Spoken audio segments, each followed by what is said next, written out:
How to manage data collection on Opera Mini.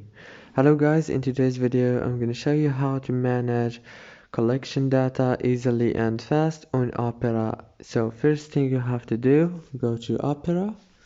Now this is the home page, as you can see right here. Go down and click on this little option. Now click here and scroll down until you find data collection.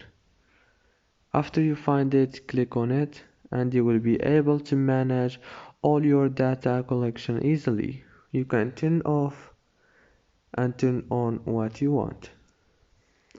If this video was helpful, please don't forget to like and subscribe, and thank you so much for watching.